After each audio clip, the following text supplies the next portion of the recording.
Hi, this is Jeff Muchmore, and I'm going to take you through a brief walkthrough of what the command center and provider dashboards for the assignment of phone message records, and physician orders will look like in the Microsoft CRM system.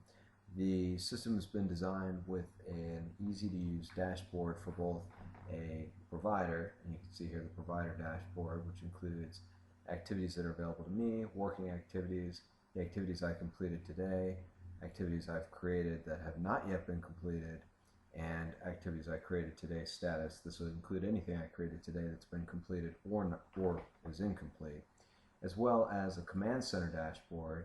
And you'll see a sort of a similar layout, except for this is a management dashboard, so this includes all entities created by all users in the system.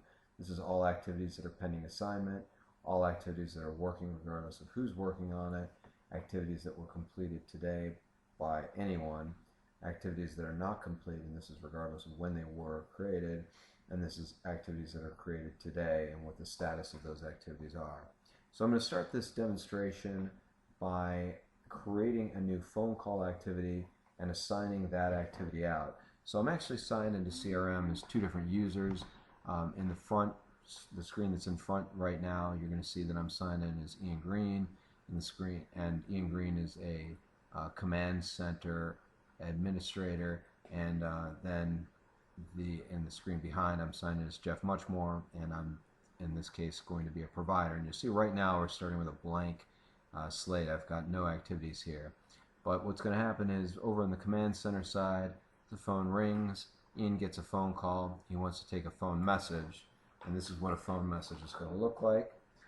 Phone message record opens up, and he's going to start adding some data in from the CRM.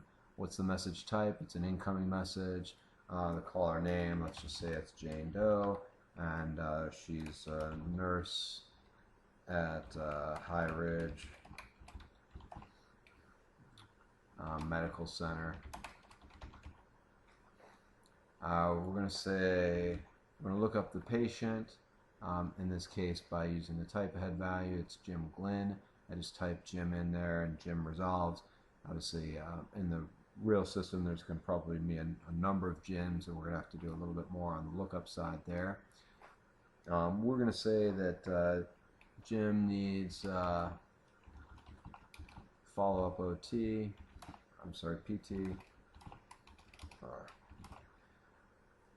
on right leg, and we'll select something that works with that. I guess we use this one, and in this case we can do our importance. You see our importance here. We're going to say it's health related. We've got a phone number, easy 555-1212. The office staff is going to be the person by default who creates this, and then you're going to see a couple of things happen. First off, I need to just save this record before I do an ad hoc assignment. So once I do the save, it's going to then allow me to so now that I've saved it, you see that I have the ability to do an ad hoc assignment. You're going to see also that the office staff individual has been pre-populated by, again, I'm in this one as Ian, so it's been pre-populated to be Ian. So what I'm going to do is I'm going to provide to send this to a number of providers. Well, I'll send it to say one administrator and two providers, just so you can see what happens here. I select my individuals that I want to assign this to. I click assign. It pops a message that says the following users will be assigned to this case as a team. So I click OK, and it's going to go green here, and it says that that team has been created, and actually will assign that owner to this team, and you'll see what happens from here. So now, as the administrator here, it goes. It's called Temp Team Jim Glynn, Friday, October 9th. It's got the number in there to try and make that unique, so that we don't. And it's quite a long name. But the idea is that we make this unique so that we don't get duplicates of these team names in the system. This team is really meant to apply to this specific phone message.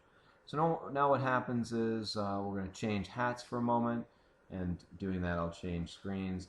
Now I'm over in the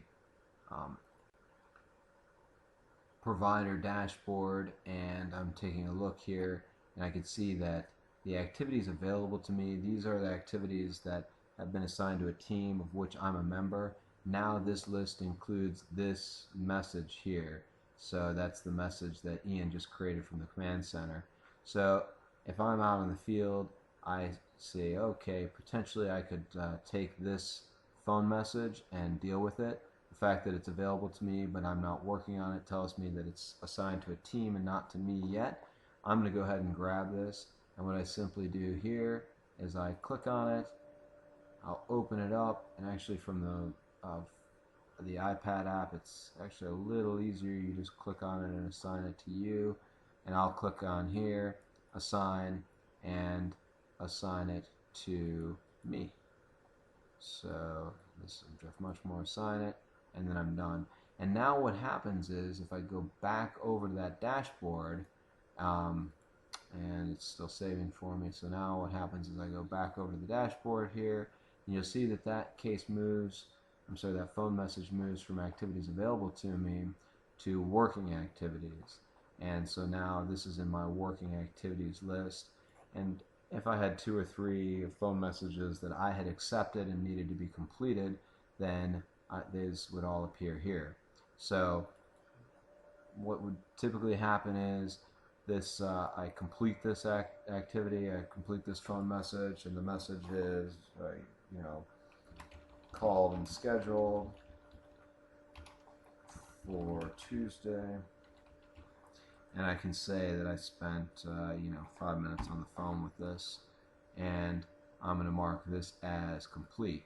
And then what you'll see is, again, as I go back to the dashboard, now this moves down from my activities working to my activities completed today. And then if I go over here to this dashboard and just refresh it, you'll see that this goes from a working activity where it was assigned out to a completed activity, and that's going to be down here, activities completed today, and this is actually going to appear twice.